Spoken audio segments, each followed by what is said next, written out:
and Shine.com to the 22nd Hindustan Times Shine HR Conclave, the Mumbai chapter, that discusses the topic Building HR for Business Growth.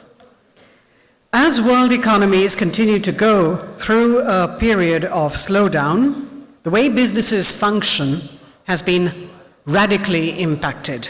The business lessons of yesterday have been outpaced with the speed of today's disruptive market forces. Organizations are in the midst of managing change and must seize new opportunities for sustainable growth and manage heightened risks. As CEOs at the helm of affairs of this dynamic work ethos, their key focus is to spur growth, inspire innovation, and acquire top talent.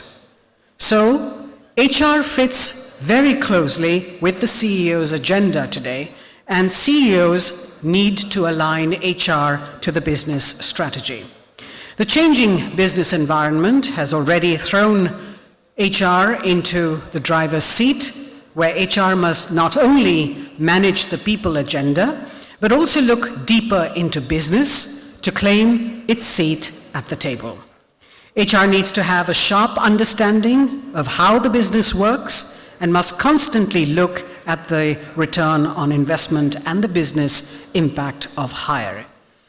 Hence, HR today needs to astutely don the role of strategic, economic, business, operations, and technological partnership all in one. Therefore, it is critical for HR to review its agenda and quickly raise its skill matrix. The 22nd Hindustan Times Shine HR Conclave Mumbai chapter will look at how HR can get the edge on capability to deliver to organizational expectations of today.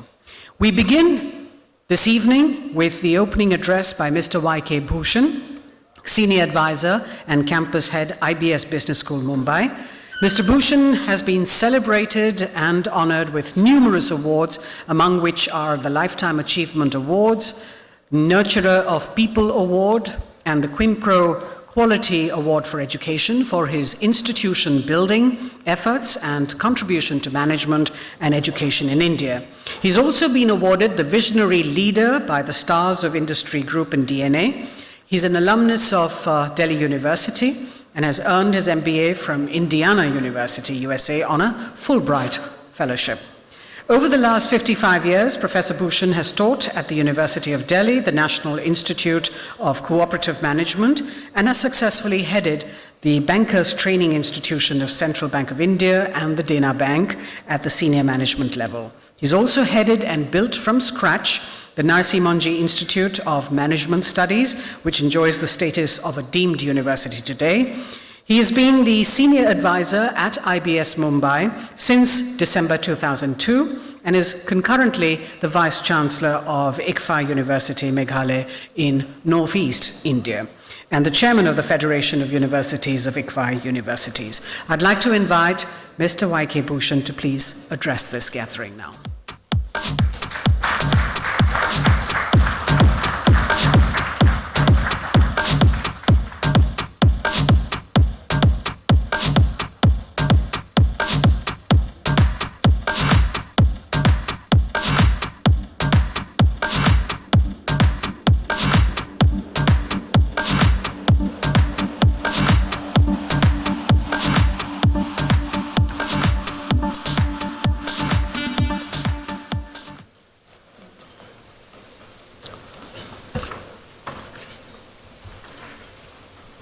Good evening, ladies and gentlemen.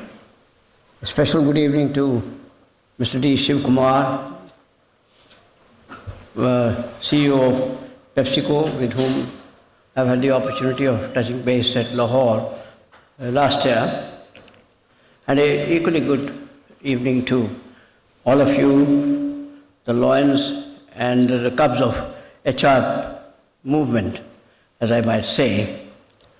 And thank you very much, Shine, for giving me this opportunity of making this short presentation by way of an opening address for this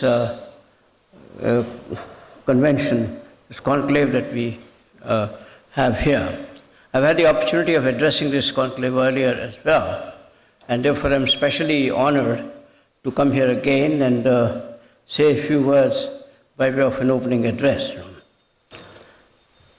I think it's Tarun Khanna of Harvard Business School who's talked about contextual intelligence, and a very fine word for saying that we really need to know the context in which we are operating, which is true of all businessmen, because they need to very much be aware of what is happening around them, and equally of HR professionals, perhaps even more of HR professionals, because they are impacted by all that's happening around.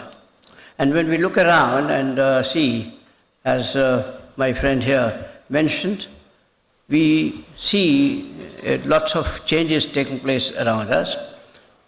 We have had VUCA, which has become cliched by now, which refers to the volatility, uncertainty, complexity, and ambiguity in the environment. All of us know that.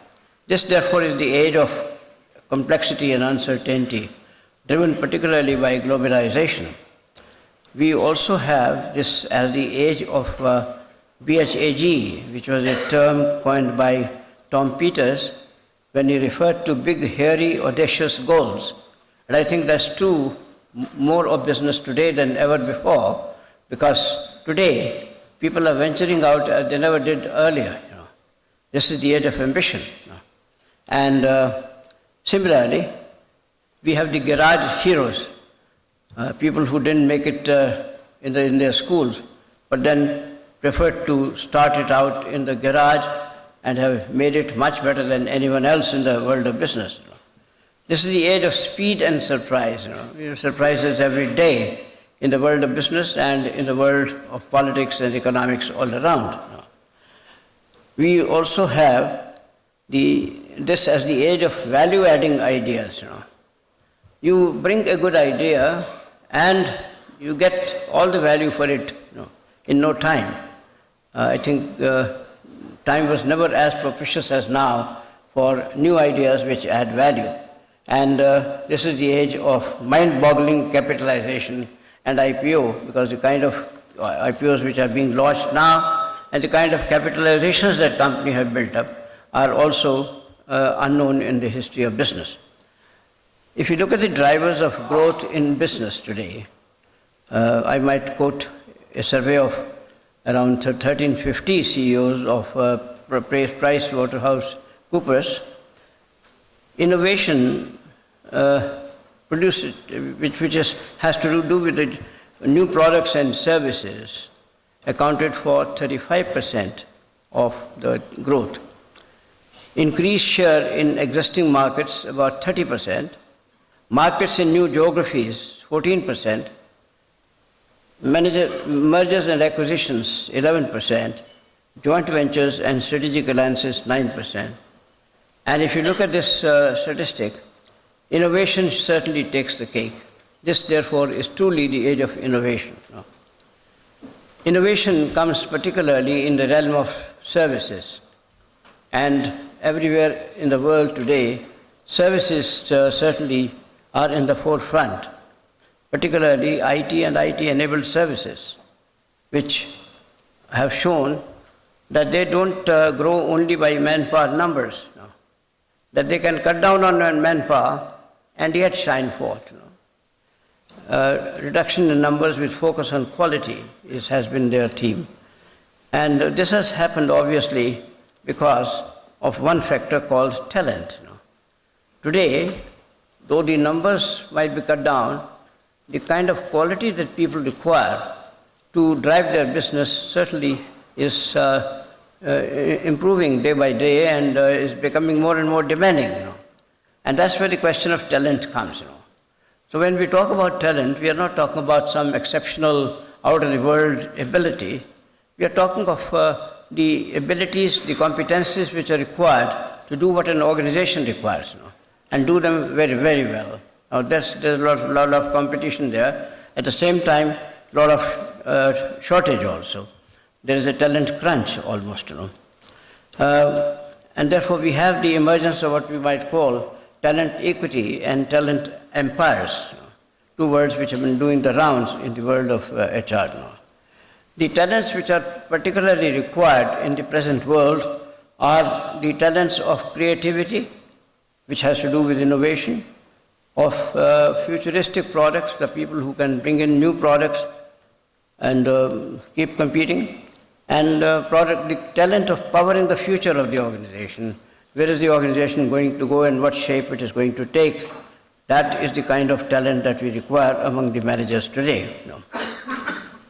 Talking of talent management, I think HR has come to be occupied with talent management to the point where I would say HRM is HTM. That is the human talent management.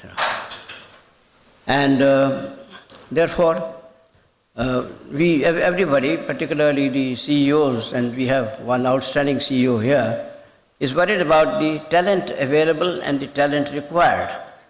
And one also finds, therefore, that the demand for talent has gone up very much, with the new enterprises coming up and the old enterprises gearing up. And the supply of talent, obviously, is not able to always match up. And therefore, there is an imbalance in the realm of talent. There is the survey of Economist Intelligence Unit, which says that the prime factor in which the CEOs are worried about is talent. And the other factors, of course, they say are organization-wide leadership, satisfaction, poor global outsourcing, HR costs, diversity. Various factors worry. After all, CEO's job is one of worrying all the time, but talent is certainly the prime factor there. Now, as far as innovation and talent are concerned, and talent for innovation is concerned, what is the profile of a person who has both? And it's been found that 35% of his personality has to be of passion. Passion is a very important factor there. Without passion, there is no innovation. And 25% is creativity, 20% is initiative, 15% is intellect, 5% is diligence, and 0% is obedience. The age of obedience is over. And I think we in the management education system particularly need to take note of that, because we develop people in the reverse order. First obedience, you must stick to schedules and things like that. And then diligence, you must do everything very diligently. And passion perhaps is the last. I think it's time that we reverse that in order to produce the kind of talent that the world of business requires and successful HR really requires. The important thing to note here is that the salaries have been rising. 15%, 20% rise in salaries is what we observe. And the attrition rate has been also rising from 15 to 30%. If 15 to 30% is the attrition rate in industry, obviously, the talent is in short supply. There is an imbalance between supply and demand. Business growth is fueling demand for talent, and talent is fueling business growth. I think it's a cyclical kind of relationship that's been established, and therefore these two are important for the management of any business.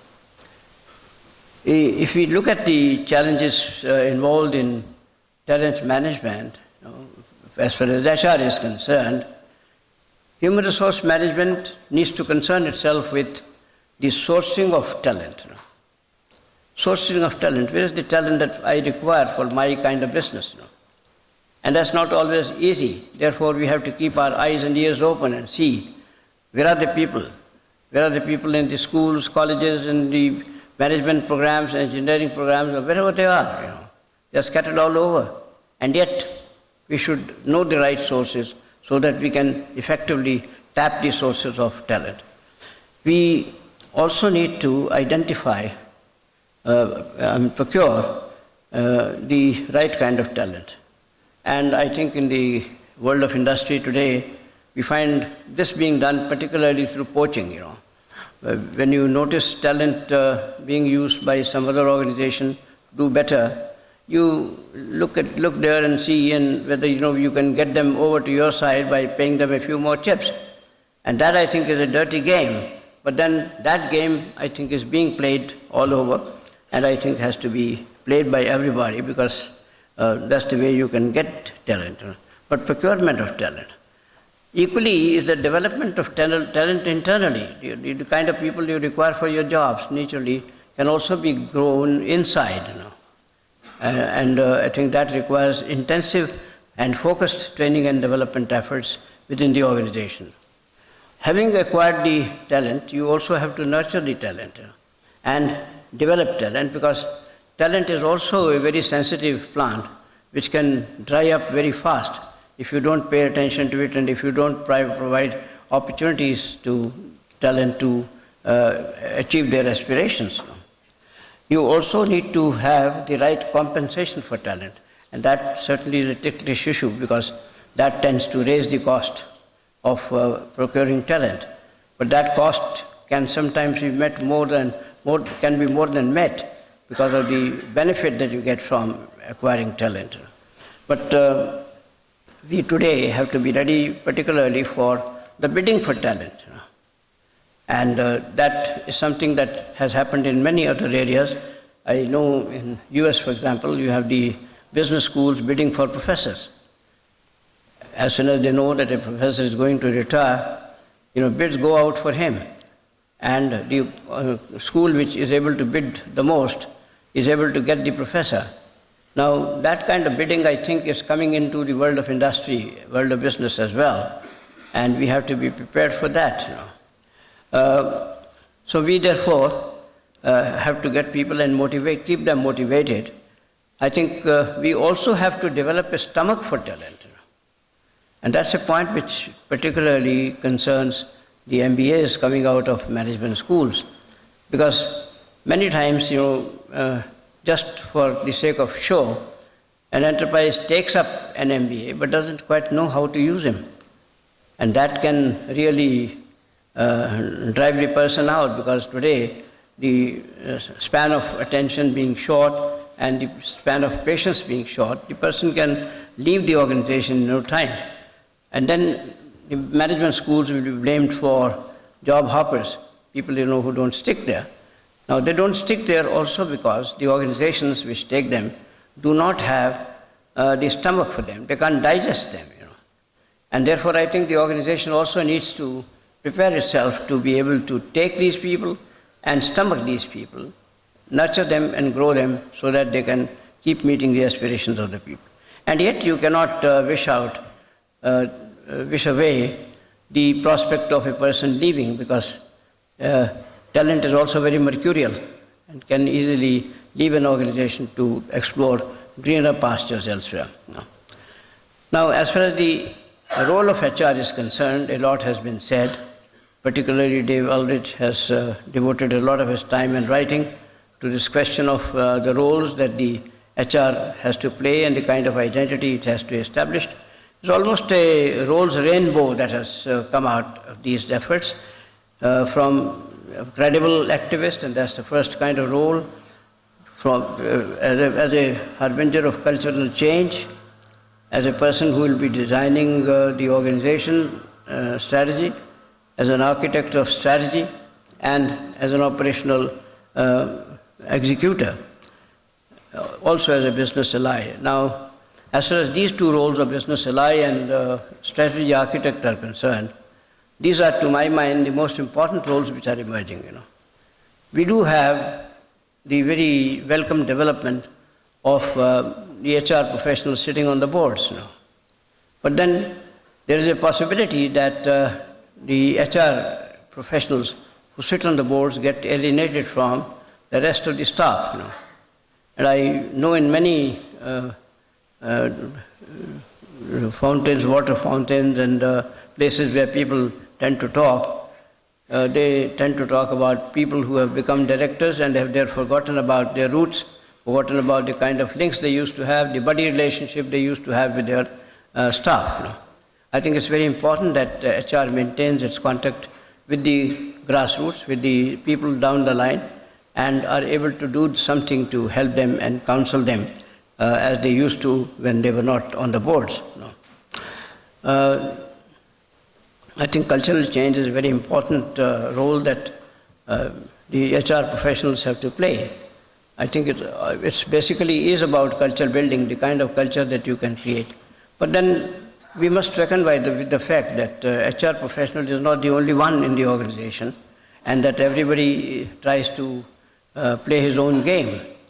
Now, how to get these people together and develop a common culture, a common set of values, is a challenge that HR will have to face increasingly as we go along.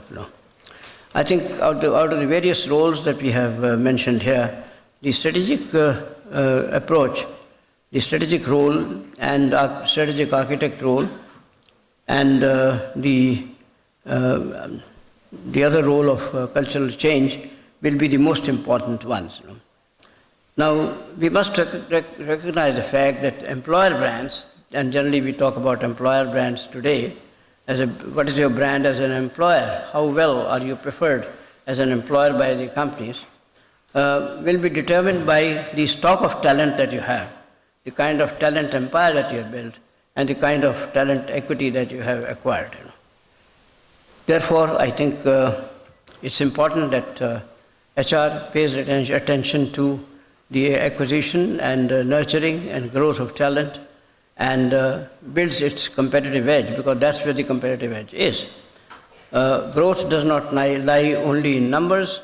Let's recognize the fact that some of the companies which have grown so well, like the Facebook or, for that matter, the WhatsApp today, have much smaller numbers and much better, much bigger volumes to deal with. On the other hand, in India, we have the TCS, where the female population alone counts for more than 1 lakh. And obviously lakhs of employees are being employed. Infosys, again, has a much larger number, and I think our companies need to look at the models which have been established. Much more to be done, much more value added, with much less of manpower. So the days when we used to count the number of employees, the quantity of manpower, I think are over. What matters is quality, and we need to build that. Thank you very much. As far as my presentation is concerned, take to the presentation on IBS. I thought this was part of it. Yeah. I thought it was part of it. Yeah, Slides were not part of it. No, this is the opening address that you said. Yeah. So how long is that going to be? 5-7 minutes. That's what I was told. Okay. Having said this, permit me to also say a few words and give you glimpses of IBS